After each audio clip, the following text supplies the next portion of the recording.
Баршаңызға сәлем. Бүгін ауа райы осындай, аязды күн, бірақ ауа өте таза, сезіліп тұр.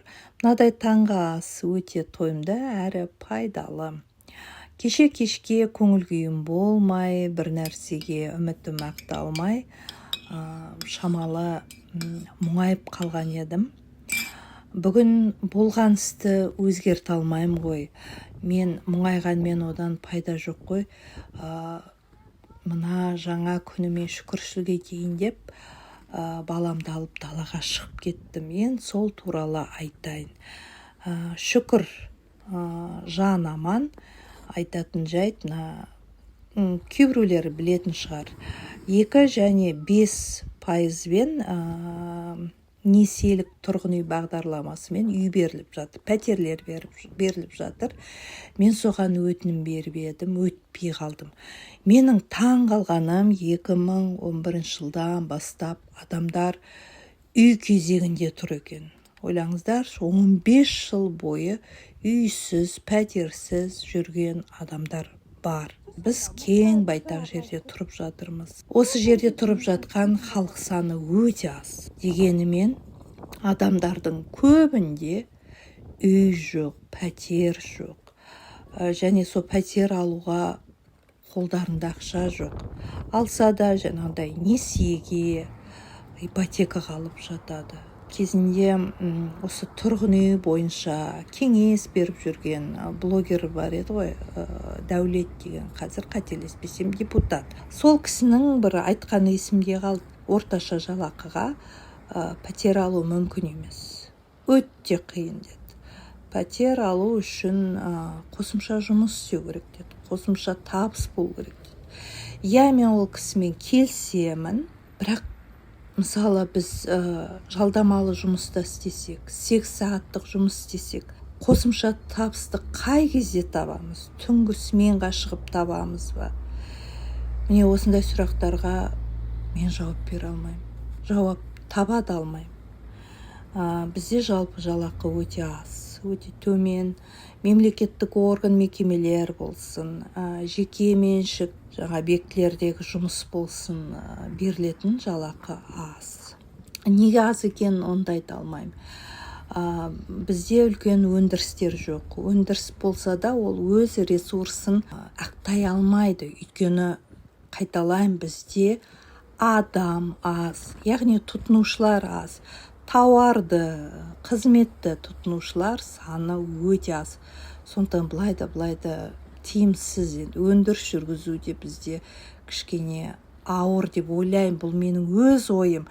Қателесуім әбден мүмкін. Сондықтан бізге кейде сыртқы нарықтан сатып алған тиімдірек. Қайталаймын, мен не экономист емеспін, не саясаткер емеспін. Менің ойым қате болуы әбден мүмкін.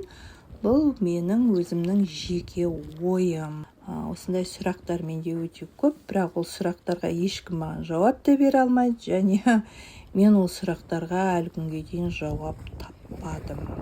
Бұл жерде айтқым келетіні, бұл өтініште болар, жаңағындай пайызы төмен, құны арзанырақ пәтерлер санын көбейтсе екен.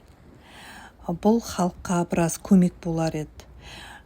Кешегі өткен конкурсқа қатысушылар 2011 жылдан бастап кезекте тұр. Ойлаңыздаршы. Бұл дегеніміз не? Яғни берілетін пәтерлер саны аз деген сөз. 15-20 жыл өту керек та, сен жаңа пәтерді алу үшін. Оған өмірің жете ме, жетпей ме? Сондықтан бұл менің өтінішім. Басқа не деймін? Басқа сұрақтарға айтып отырмын ғой, мен жауап бере алмаймын. Әрине, мұндай сұрақтардың адамды толғандыруы өте заңды, өте дұрыс. Өйткені бәріміз де осы елде тұрамыз, басқа жаққа көшеміз деген ойымыз жоқ. Баламыздың да болашағы осы елде. Сондықтан еліміздің жағдайы жақсарса екен, әсіресе халықтың жағдайы жақсарса екен, адамдар пәтерге, үйге мұқтаж болмаса екен дейміз. Өйткені пәтер, баспана жалпы адамның базалық қажеттілігі. Адам, міне далада жүрміз, далада көп жүрмейсің ғой. Тоңасың, жазда далада жүрсең ыстықтайсың, шөлдейсің, не істейсің?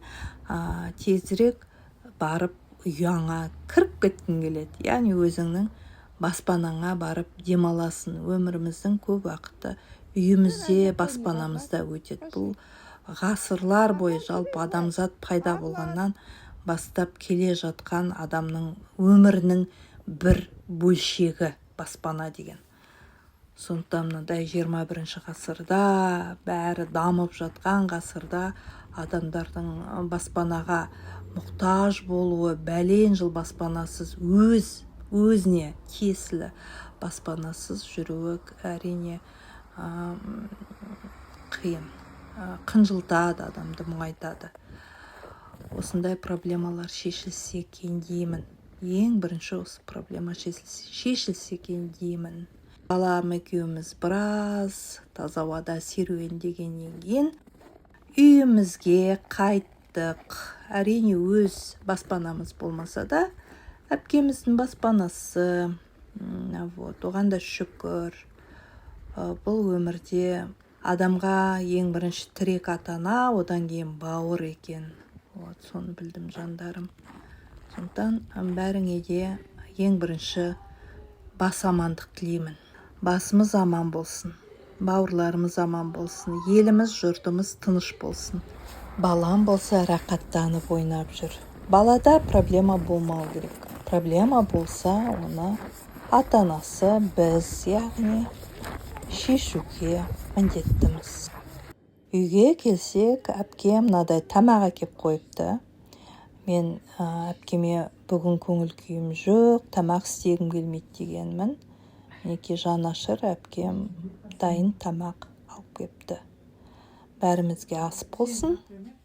Мына тағам өте дәмді болды. Кішкене болса да көңіл күйіміз көтерілді.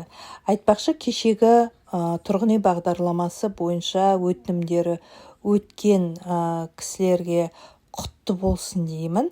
Ал мен сияқты өтпей қалғандарға келешекте сәттілік тілеймін. Міндетті түрде пәтер иесі болайық.